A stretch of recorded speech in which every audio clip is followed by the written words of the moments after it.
Again, if you could please silence your cell phones. And again, don't bring your cell phones up near the microphone, those 6 speakers. And again, we'll start with Greg Barnes, Aaron Beard, C.L. Brown, Adam Smith, Andrew Jones, and Art Chansky. First, let me introduce Chancellor Guskowitz. Thank you. And as we like to say here in Chapel Hill, it's a great day to be at Tar Heel. Welcome to the Deanie Smith Center as we mark the start of a new era in Carolina men's basketball. Hubert Davis directly connects our storied past with our exciting future. I knew Coach Davis, but it wasn't until this weekend that I really got to know Coach Hubert Davis.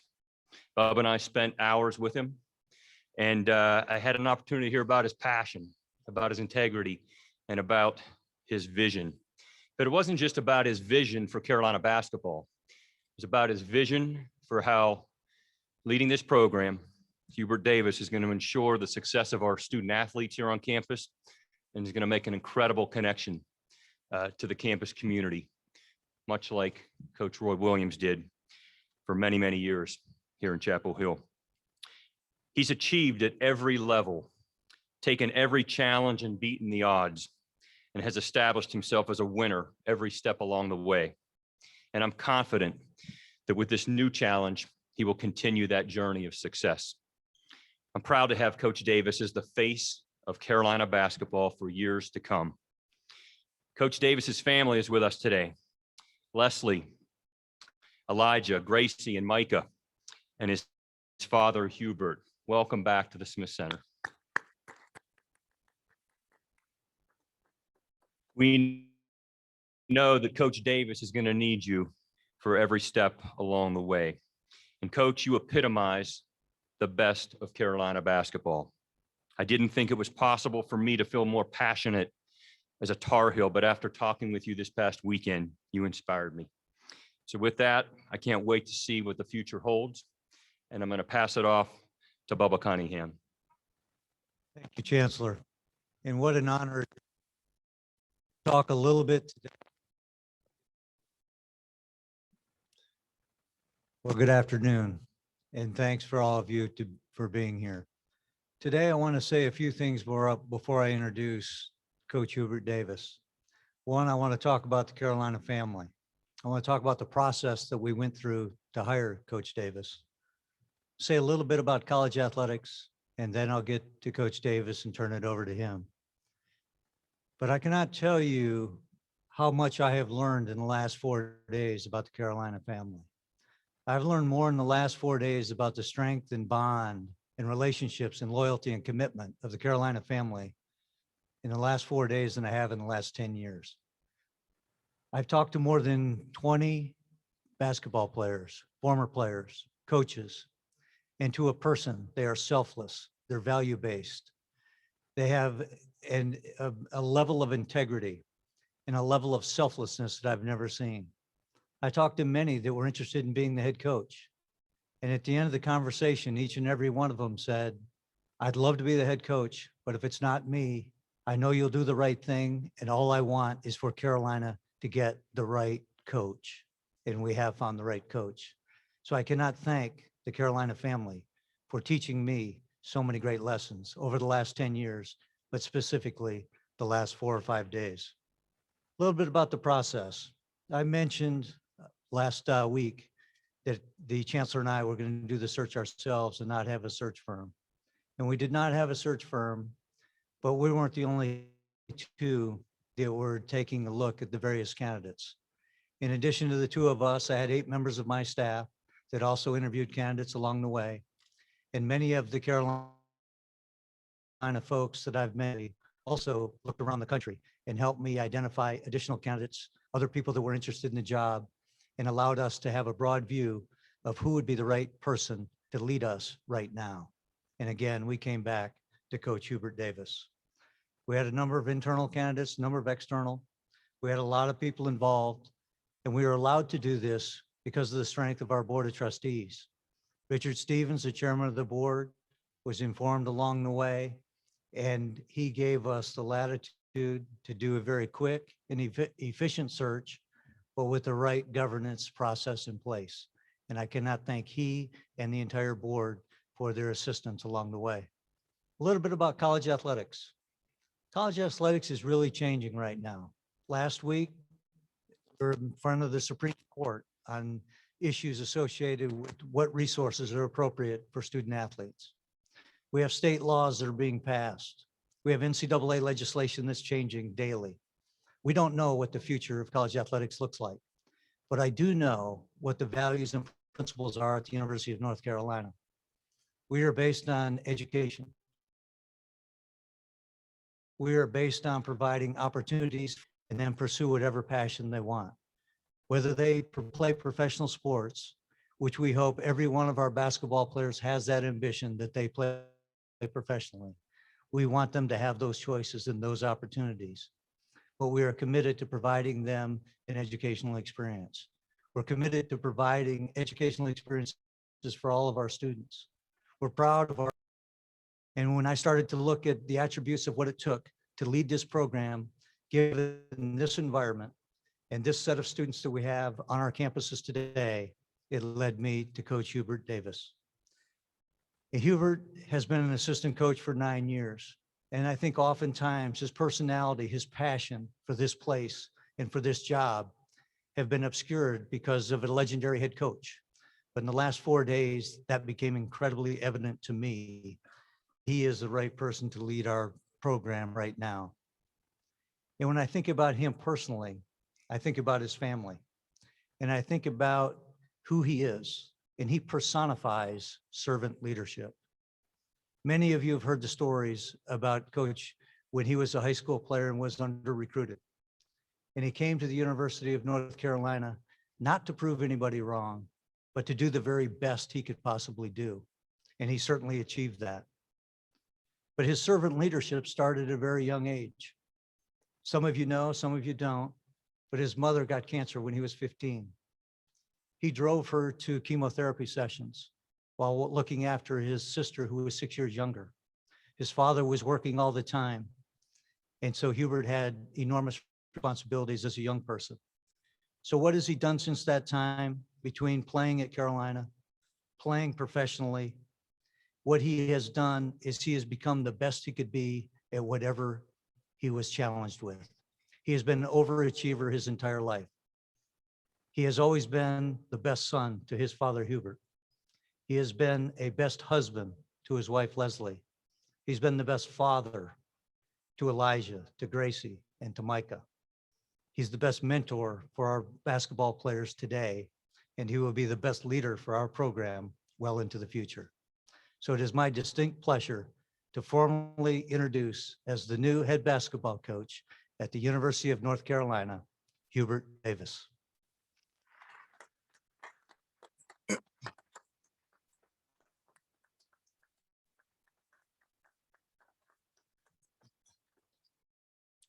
I told Bubba yesterday that I'm an emotional guy, and that I'm gonna need more than a tissue. I'm gonna need a beach towel, because that's just who I am. First of all, I just wanted to thank Bubba and the Chancellor, and Bubba talked a little bit about it, but I wanted to thank you for giving me this opportunity and chance.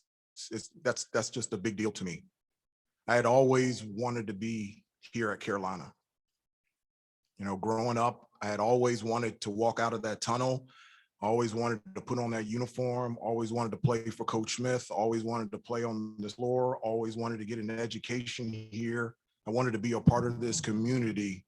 I wanted to be a part of this history. Being a part of this program was a big deal to me. My uncle was an All-American here from 74 through 77. And even though that I grew up right outside of Washington, D.C., the first time that I set foot on this, it just felt like home. This is where I wanted to go, even from a young age. Bubba touched on it a little bit. My experience in recruiting was a lot different than most of the guys that are currently on the team. I wasn't a McDonald's All-American. Headed into my senior year, I had 2 scholarship offers. One, George Mason, which was coached by Rick Barnes at the time, and George Washington, which was coached by John Kuster, who was a former UNC player and a teammate of Uncle Walt. Virginia came in late, and I was interested in playing for Coach Holland and Coach Odom. But where I wanted to go was North Carolina. I remember Coach Smith and Coach Williams coming to my home for an in-home visit. And it was different because Coach Smith in my living room told me and my dad that he thought that I should go to George Mason or George Washington. He didn't think that I was good enough, athletic enough, quick enough to be able to play right away at Carolina. And he felt like, one, if I went to those other places, I would have a better chance to play. And then number two, because of the relationship, the great relationship that he had with my family, he didn't want that jeopardized because I didn't have the same type of experience or success that my uncle had. And I remember at 17 years old telling Coach Smith and Coach Williams, you might be true. You might be right that I can't play at this level, but you wouldn't know for sure unless you gave me a chance, unless you gave me an opportunity. And then I also told them I wanted to come here. This is where I wanted to get my education. This is where I wanted to get my degree. And Coach Smith and Coach Williams left my house and I did not get offered. And I thought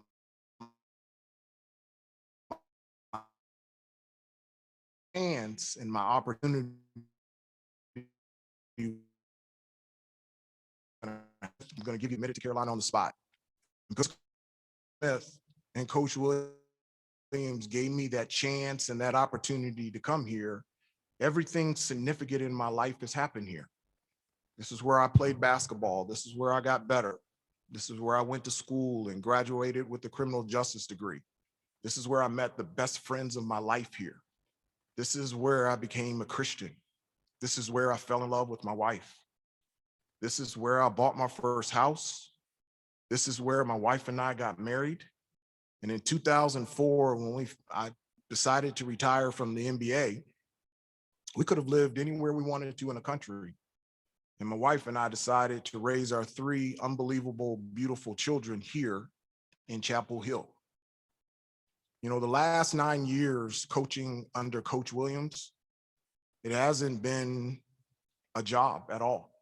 It's been missionary work. It's been an act of service. And I've been so honored and privileged and appreciative of being able to be in this role and being able to have a front row seat to help these kids out every day, be the best that they can be on the floor, the best in the classroom, and the best off the floor, so that whenever they leave here, they're ready to go out in the real world and thrive.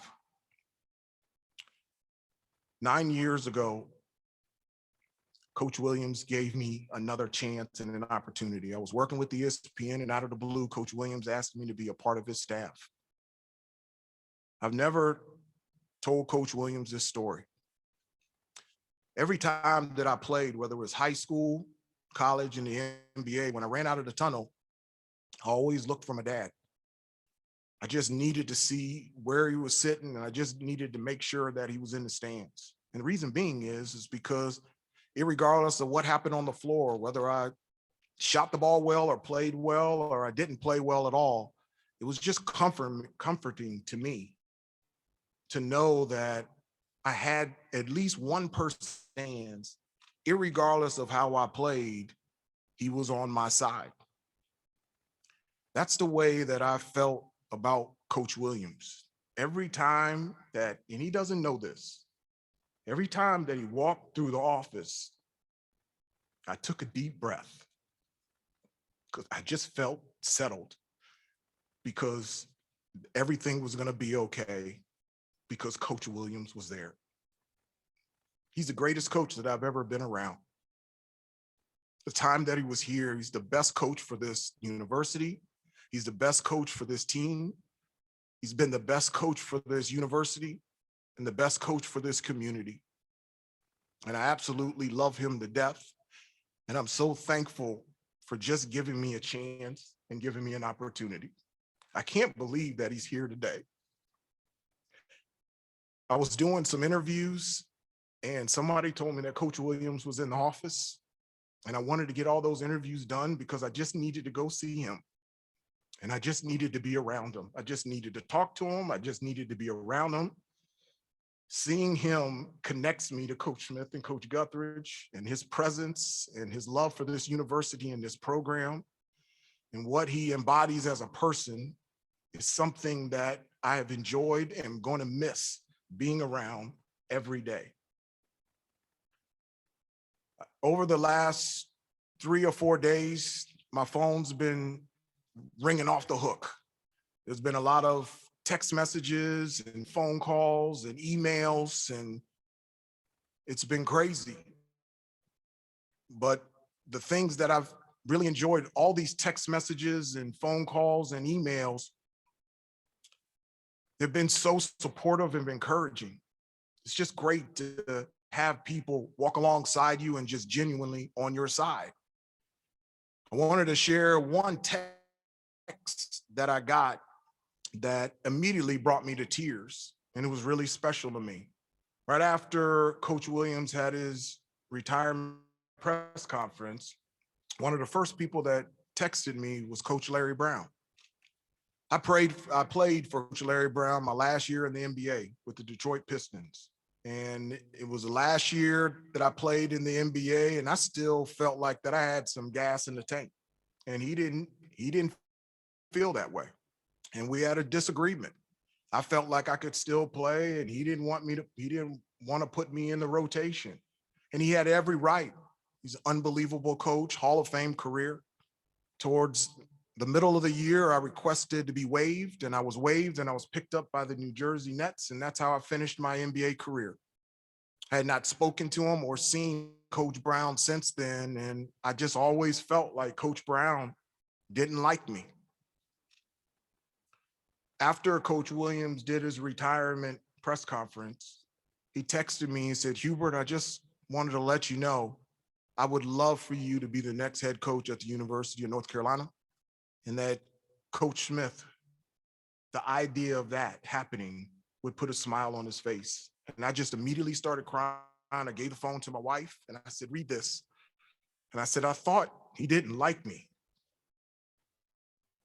And to me, that's just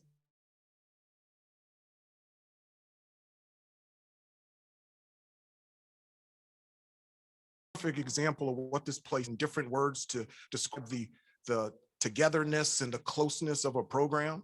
North Carolina is the standard. There's nobody that has family, nobody that's an example of togetherness and family than here at North Carolina.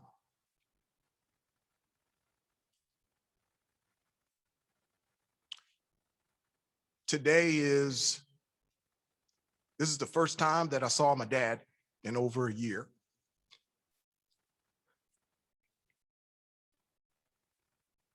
Because of COVID, he just didn't feel comfortable leaving home. And I haven't seen him in over a year. And when he found out that I was going to be named the head coach of the University of North Carolina, he said, "Hubert Jr., I got my second shot. I got to be there." He's always shown up. He's always shown up for me. He's always shown up for my sister. He was always at my games. He was the person that I looked up in the stands and knew that was genuinely on my side. And at 50 years old, he's showing up today. And that's what this program is going to be about. And it has always been about. We're going to show up. We're going to show up. We're going to show up to shoot around. We're going to show up to practice. North Carolina is going to show up every game, every day, every second, every possession. North Carolina will be there.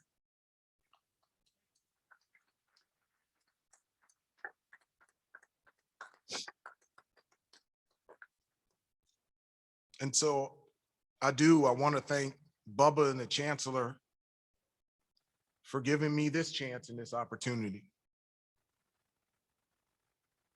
I wanted this job. I've always wanted to be a head coach. I just have always wanted to be a head coach only here. I've always wanted to walk the same road, the same path as Coach Smith and Coach Guthridge and Coach Williams. And I'm so excited and humbled and thankful and appreciative and excited to be able to do it with my own personality and in my own shoes. And I'm just very thankful for everyone.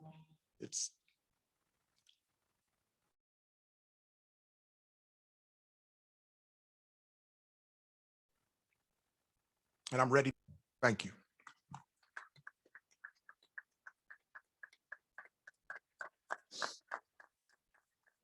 Thank you, Coach Davis. If we could get Greg Barnes, Aaron Beard, and CL Brown to the mic on the left there, Adam Smith, Andrew Jones, Art Chansky over here.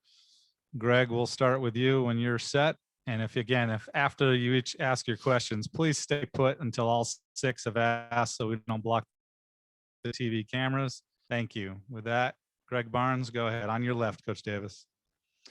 Hey, Coach. Wanted to ask a question about your style of play. The NBA has evolved into a game of layups and three-point shots, in large part due to advanced metrics data. That style of play has filtered. I played in the NBA. That's right. It was a long time ago, but I've been there. That style of play has started to filter down to the college level. Just curious, what emphasis will you place on advanced metrics and when you're designing your schemes offensively and defensively? Well, I answer it this way. The foundation is set here at Carolina, and it's a foundation that I believe in. It's a foundation that has been tested and tried and proven successful through Coach Smith, Coach Guthridge, and Coach Williams. I've got no desire, I've got no plans of going away from that foundation because I believe in it. I do understand that the game has changed, and we've got to get better next year. Plain and simple, period, the end. The guys, the returning players, and I've talked to them. In order for us to be successful and be able to achieve the team goals that we need, and also the individual goals and hopes and dreams that those guys have, this summer is huge for them to significantly get better. We've got to get better with the transfer portal and bring in big time players that of wanting to be a part of this program, wanting to be a part of this history, and wanting to be big time players here on the floor. And so, yes, things have changed, but Carolina has been tested and tried and perfected and been proven successful through all the years. And the way that we will play will be the Carolina way, and it will be successful even now. On the right, Andrew Jones. Coach, you've articulated basketball. You've articulated your basketball associations here at North Carolina, but you have pretty extensive and impressive list outside of North Carolina with Coach Riley, Coach Brown, all the people that you dealt with in the NBA.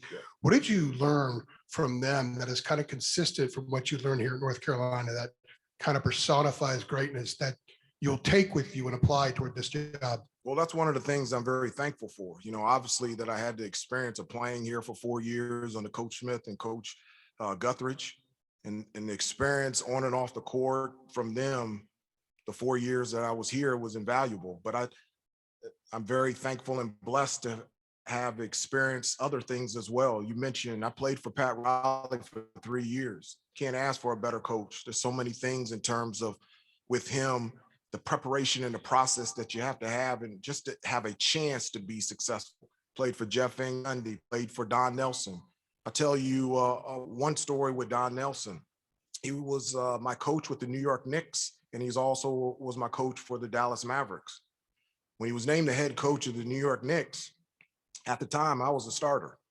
And my first conversation with Don Nelson was, "You never will play for me." He says, "I know you can shoot the basketball, but I need a basketball player." He said, "I don't need anybody that just wants to shoot. I need somebody that can defend, rebound, handle the basketball. I need somebody to come off ball screens. I need somebody to rebound. I need a basketball player. I just don't need a one-dimensional player." I said, "Wow, that's a really nice conversation to your starter in the first conversation. And I appreciate that." And he just walked away. And I'm so thankful that he had that conversation with me because he told me exactly what I needed to hear as opposed to what I wanted to hear. And what happened was I started working on my ball handling. I started thinking about rebounding. I started playing better defense. I started working on my post-up game. I started to become a player. And because of him, the last 4 years that I was in the NBA, I played point guard. And that wouldn't have happened if he didn't challenge me there. I played for Doug Collins. I played for Larry Brown. I played for Rick Carlisle. The players that I played with Patrick Ewing, and John Starks, and Doc Rivers, and Rolando Blackman, and the Dallas Mavericks, the things that I've got to learn playing with Michael Finley and Steve Nash and Dirk Nowitzki. When I was with the Detroit Pistons and also the Washington Wizards, playing with Rip Hamilton and Chauncey Billups, I finally got a chance to play with Michael instead of going up against against Chicago. And this experience of being around the greatest player that's ever played the game for 1 year was just absolutely unbelievable.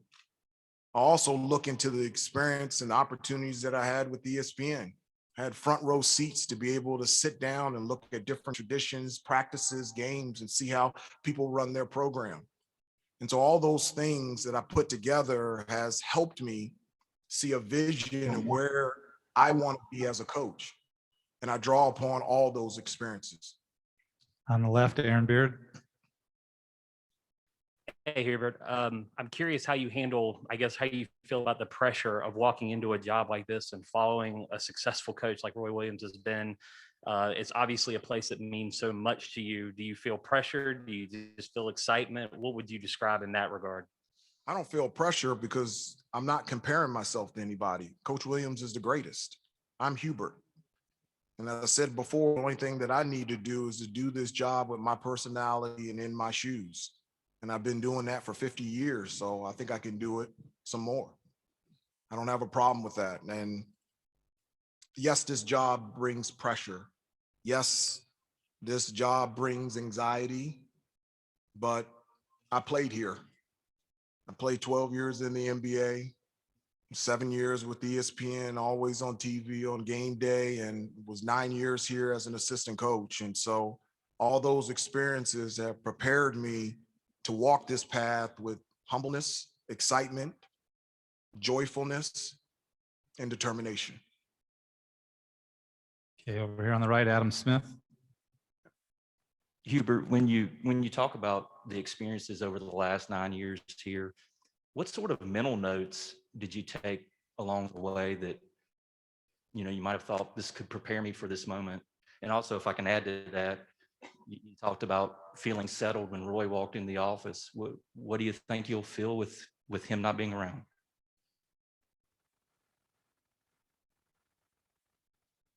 I know where Coach Williams lives. I know he likes to play golf. So I can find him. I can. There's so many lessons that I learned having a front row seat the last 9 years at being Coach Williams' assistant. People can say things, but it's only really true unless it's backed up by your actions. And over the last 9 years, that's who Coach Williams is. That's who he is. And the way that he has run this program and his love for these kids and love for this university and this program and this community has been such an example to me of how to move forward as head coach. Every decision that is made for while I was with Coach Williams and in his 33 years was filtered through what is in the best interest for them. It was never about me. It was always about we for Coach Williams. And to have that type of example, not only spoken, but lived out every day, that's the biggest thing that I can take of many things that'll help me do my job to the best of its ability. Before CL, you start, the next six on that mic will be Brendan Marks, Luke DeCock, Ross Martin, and over here, I'm sorry, Mark Armstrong. Luke, you're over here with JB Ricks, and also Noah with the DTH. Those are the next six. CL on the left. But I have a two-parter for you. Oh, gosh. It's easy. Have Who you, said that was okay? you've mentioned being able to put your own personality in the program as you've also talked about sticking to the foundation of Carolina, what Carolina basketball has been. I was just curious if you already have certain changes in mind, whether it be style of play or anything else that you want to implement. And also, I was curious if you've already assembled the staff that you want. Well, the first thing in terms of have I thought about things that I would like to tweak or change? I've only had the job for 24 hours. And so it's something that I have thought about at great length. And I'm just really excited. All the guys on the team, or most of them, are back at home right now. And I'm glad that they're back at home. You know, this was a challenging year where they were confined. And it was a difficult year specifically for me. The biggest thing for me is, and one of the things that Coach Smith used to always say is that I can't coach you unless I know you. And I felt like because of COVID and us always being socially distanced, and every time we ate, we had to go back to the hotel room. Every time we practiced, we had to go back to the locker room to our separate quarters. We weren't able to spend time together. We weren't able to get to know each other. And for the seniors like Garrison and Sterling Manley and Andrew Platek, I've known them over the last 4 years. But for guys like Caleb Love and RJ Davis and Day'Ron Sharp, I didn't feel like I really knew them. And I felt like because we were always distant from each other, that was something that's very important to me. And that was something that was missed. And I can't wait to for them to get back on campus and to give them a hug and meet with them and just be able to spend time with them, whether it's in the office, going to breakfast, lunch, or dinner, having them over our house, for them being around my family. I really do believe in that. You can't coach anybody unless you know them. And I'm looking forward to getting those guys on campus and being able to spend time with them. In terms of the staff,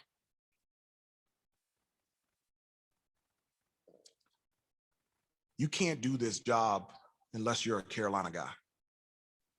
It's impossible. You can't coach here, you can't recruit here, you can't work here unless you have been here, you've experienced it, you have lived it.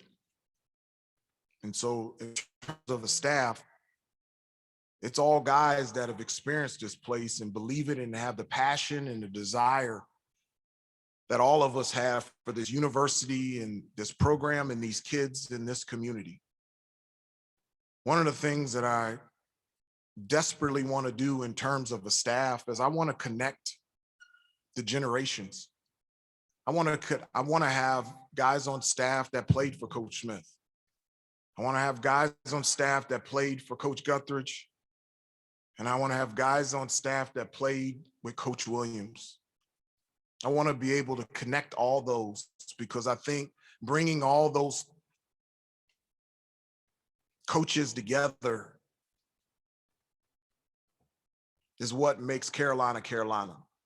And so in assembling a staff, that is the number one thing that I'm thinking about. You got to be a Carolina guy. And I want an example from every one of the coaches that have meant so much to me, but has also meant so much to this program. Or on the right, Art. Hey, Hubert, congratulations. Thank you. I've heard you say a couple of times how much you've learned by your years in Chapel Hill. And one of the things was that you became a Christian. And that I think goes back to Coach Smith being so spiritual. Can you briefly talk about your faith and how that plays into your family and your job now? Yeah, that's the most important thing to me. You know, my faith and foundation is firmly in my relationship with Jesus. He just is. And my mother was a Christian. And she begged me to go to church growing up.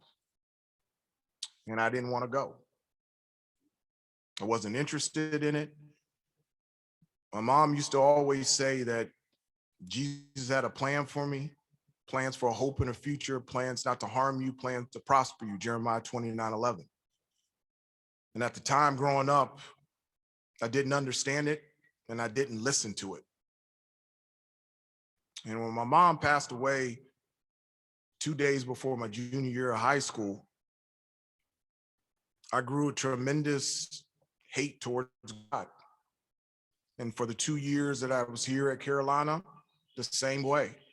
And the reason being is I just couldn't understand all the things that my mom was telling me about Jesus loving me and having a plan and a purpose for me. And I didn't understand any reason why he would take away my mom. I'm 50 years old, and I miss her more now than I did when I was 16 when she passed away. She didn't get to see me run out of that tunnel. She didn't get to see me play here. She didn't get to see me drafted.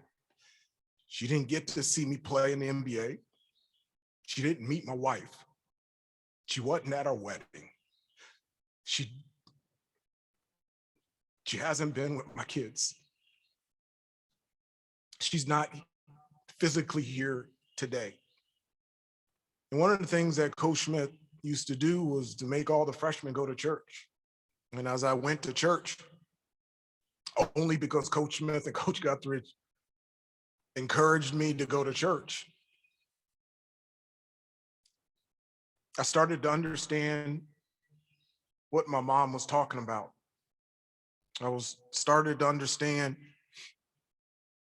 the sacrifice that Jesus has made for me and how much he loves me. And 2 days before my junior year of college, I became a Christian. And instead of being upset that Jesus has taken away the most beautiful person in my life, in my mom, I'm thankful every day that he gave me the best mom that I could ever have for 16 years. She's here. She's here. She's here every day. The way I try to treat my wife, she's here every day. The way I try to treat my children. And so my faith in Christ is the foundation of who I am. And when I say that I will walk this path in my own shoes and my personality, my own shoes and my personality is my faith. We're going to have time for the next round of 6 people plus 1 that I'm taking from online. So if you folks 6 could sit down and bring up Brendan Marks, you'll start over here, Mark Armstrong, Ross Martin over here, Luke DeCock, Noah from the DTH, and JB Ricks over here. I have one question online while they're transitioning. Coach Davis, if you would speak to your feelings of being the first Black head coach at UNC men's basketball, and then have you had an opportunity to speak to Charlie Scott, the first Black scholarship basketball player at UNC? I have not, and I just, before I came down here, I had a note on my desk saying that he called, and I'm so looking forward to giving him a call and having a conversation with him. It is significant, Steve. It's significant that I'm African-American and I'm the head coach here. It's significant. I know that in terms of Division I head coaches all around the country, only 26% of the head coaches for Division I men's basketball are compromised by minorities, specifically African-Americans. I know that it is significant that I'm the 4th African-American head coach in any sport in the history of the University of North Carolina. I'm very proud to be African-American, but I'm also very proud that my wife is white. And I'm very proud that my 3 beautiful, unbelievable kids are a combination of both of us. We're here on the left, Brendan Marks. Hey, Coach Davis, congratulations. Thank you. You mentioned yesterday on your first interview on ESPN that yesterday was an exciting day, but it was also an emotional day. And I'm just wondering if you can give us a little more insight into the emotional roller coaster you've been on, not just yesterday, but in the past 4 days since Coach Williams' retirement, how you sort of managed the emotions from that day to sitting here now and being introduced as the new head coach. Well, as I said before, and I think you can tell that I am an emotional guy, and it means something to me because it's about relationships. It's about time spent with one another, and the relationship and the time spent with Coach Williams, not just in this 9 years, the time where he was recruiting me out of high school. I also played for Coach Williams in the World University team in 1991, and he was one of my coaches. We won a gold medal in Sheffield, England, and on the team was Bobby Hurley. Can you believe it? The Duke and North Carolina guy in the backcourt. He passed the ball to me, so that was good. And it has been emotional from so many different ways of not wanting Coach Williams to retire, to seeing how hard it was for him, to be also excited for him to be able to spend more time with Mrs. Williams and his children and his grandchildren. It's emotional with the players. As I said before, having a front row seat, just having a chance to help them out every day so that they can be the best, be the best that they can be in the classroom and on the court and in the community is emotional. Thinking about my kids and my wife and how life will change with me taking this position. And then where that comes from is relationships. It comes from time spent with each other. And I like that. You know, one of the things that there's two types of celebrations. You know, when a guy hits a shot or does something, that there's a celebration where you're trying to get attention. Say, this is me, me, me. And there's also a type of celebration that you just have so much joy and excitement for playing a game that you love. It's just coming out. The first one, I don't condone at all. The second one, you got to have. You have to play with emotion. You have to play with a will and a want to and a care to be the best that you can be at everything that you can do. You can't take a play off. You can't take a practice off. You can't take a possession off. Your preparation and your process has to be at the top level every day, locked in to put yourself in a position just to possibly succeed. And you can't do that absent of emotion. And that's something that I believe in. And that's something not only do I believe in this role and with this team, this is something that I believe in every part of my life. Over here on the right, Luke. When Coach Williams talked to you or approached you about leaving a very good job at ESPN to come back here and become part of the program again, how much was sort of the vision of this day in your mind? Was that all of it or none of it? Well, you know, I was having breakfast at one of my nice places, having a beautiful breakfast. And then Coach Williams' secretary asked me to come in and meet with Coach Williams. And the only thing that I had on my mind is I thought he wanted me to change the dates of my Christian basketball camp that I had here in the Smith Center over the last 17 years. I wasn't thinking anything else. And when I walked into his office, he says, "How are you doing?" I said, "I'm doing great, Coach Williams." I said, "Whatever you need, just let me know." And he says, "Okay, well, I'm going to ask you something." And he goes, "I'd like you to be a part of the staff. I want you to be one of my assistant coaches." And I said, "What?" And I don't remember anything else he said. All I know is I left the office, I went home, I sat at the kitchen table, and my wife said, "What is wrong with you?" And I told her, and we cried there for a couple of hours. And then we cried not because we were leaving ESPN or crying because we didn't know what we were getting into. We were crying of those were tears of joy and happiness and knowing this is exactly the direction that we needed to go and exactly what we needed to do. You know, I never have, outside of when I was young and wanted to go to the University of North Carolina, outside of that, I've never been a forward thinker from the standpoint of, I always believe that you should have all your focus and attention on where you are as opposed to looking at where you want to go. And so when I was here at Carolina, I never thought about the NBA. All my thoughts, all my attention, all my hard work, all determination was focused on being the best teammate that I can be, being the best basketball player that I could be, and just see how good I could become. That was it. When I was in the NBA, I did not think about ESPN at all. I was thinking for the 12 years in the NBA, how can I be the best basketball player that I can be? How can I get every bit of talent that I can every day at practice and in games? When I was with ESPN, I never thought about being an assistant coach here at North Carolina. I was just trying to be the best TV analyst that I could be and make sure that I showed up every day at work.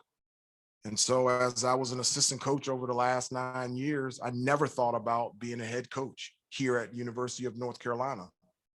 And when coach started talking to me about him retiring and his desire and hope for me to want this job, I started thinking about it. And every time that I started thinking about being the head coach of the University of North Carolina, I had a big smile on my face. I was happy, joyful, excited, humbled, and I was ready to go. And so I can't take the smile off my face and how determined and excited and thankful I am to be in this position. Okay, we have 4 more questions. Ross Martin on the left. My question is about recruiting. We know you want the best players and the best possible fit for Carolina, but what qualities do you think you bring to the recruiting trail? What changes do you foresee in recruiting in this era of basketball? And what have you learned over the last 9 years that's going to help you in recruiting moving forward? Well, one of the things that I think something that is different is my decision to come here to the University of North Carolina is because I wanted to be a part of this program and this history. I wanted to be a part of this place. And I really believe that sometimes kids are making a decision based on where they think it's the best place to serve them. And I'm the exact opposite, picking a place where that you think that you can serve.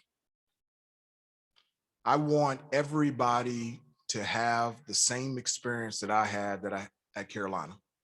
I did. My experience here was great. But even though that my experience here was great, it wasn't absent of cloudy days, thunderstorms, rainy days.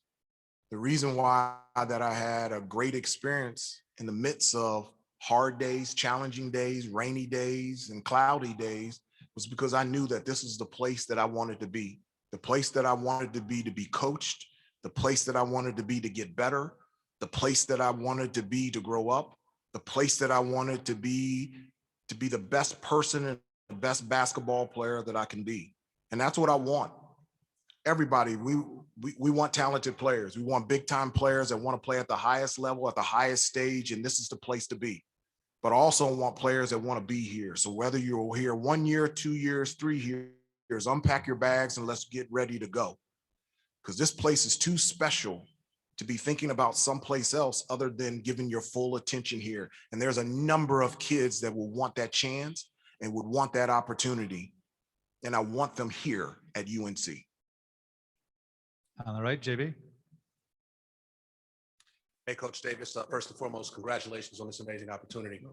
My question was originally taken in regards to you being the first African-American head coach here at the University of Chapel Hill, but I'll ask something, University of North Carolina, forgive me.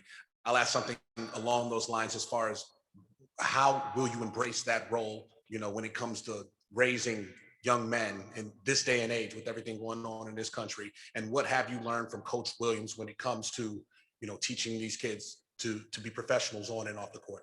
Well, Coach Williams has been great. He's always encouraged all of his players to have a voice, have a positive voice, and be able to do it in the right way. And he's always done that. And I've loved it. And I've loved how he's encouraged all the players to do that. I'll give you an example. One of the most outspoken players this past year in terms of social media about race relations has been Garrison Brooks. And I called him into my office and I said, let's sit down and let's talk. And I said, just tell me what you're passionate about. Is it police brutality? Is it systemic racism? What is on your heart? And the thing that he talked about was education equality. He talked about that he first grew up in Lafayette, Alabama, and then he moved to Auburn, Alabama. And the difference in the school systems in Lafayette, Alabama compared to Auburn, Alabama, the resources was much different. And he wanted the kids where he first grew up in Lafayette to have that chance and to have that opportunity from an educational standpoint. So I said, let's think about something proactive that we can do where you can make a difference. And so we talked to compliance and we said that we couldn't get involved at the high school, but you can in the elementary school. And so his elementary school teacher, still in Lafayette, Alabama, Mrs. Woodrum, needed school supplies. They didn't have enough school supplies to keep everything sanitized and clean. And so every month since the beginning of the season, Garrison Brooks has put together a care package of cleaning supplies and disinfectant wipes and different things to send to his kindergarten teacher, Mrs. Woodrum, just to encourage the kids and just to serve and just to help them out. I've got a number of pictures where they have taken their class pictures with all the kids in front of the care packages. And so Coach Williams' leadership of being able to have a voice and to be able to do it the right way, a helpful way, an encouraging way, has led to Garrison Brooks doing something that has put a smile and has helped somebody and has touched somebody that has been very important in his life. And I encourage that with each one of our players. And not only do I encourage it, I'm going to demand it. Mark Armstrong on the left. Hubert, I had a different question, but I was given a hot tip that I need to ask you about Walker Kessler and his status. Yeah, I want Walker here. He's a Carolina guy. I've enjoyed being one of his coaches last year. He's a wonderful kid. I can't think of anybody better to be around, and unbelievable charismatic personality and somebody that just wants to get better and to work every day. Every day after practice, we spent time together, individual workout, and that's something that I'm so passionate about. I love being on the floor with these guys. I love doing individual workouts.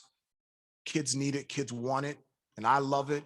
And our coaching staff will be on the floor with these kids every second of the day trying to make them better. Kessler is a Carolina guy. I had a conversation. I sent him a text last night after everything came out that I was going to be the next head coach. And I have a phone call with him later today. And what I'm going to tell him is I want him back here at Carolina. He's a Tar Heel. He's always a Tar Heel. He needs to come back here, and this is the right place for him. We would love to have Walker Kessler and his family back in Chapel Hill and back at UNC. Last question on the right, Noah with the DTH. Hey, Coach Davis. Noah Monroe from the Daily Tar Heel. A few years ago, I attended a sports journalism camp here, and part of that, you led facilities around the Dean Smith Center, and part of that tour was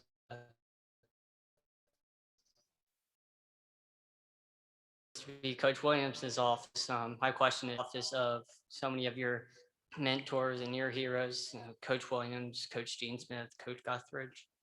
That's interesting that you asked me that, because I didn't have an argument, but had a disagreement with Coach Williams today. Because as I said before, as I was doing a number of different responsibilities today, and when I heard that Coach Williams was in his office and he was looking at pictures, the reason why I wanted to go in there was because I told him, this is the first thing I told him, leave all the pictures up. This is your office.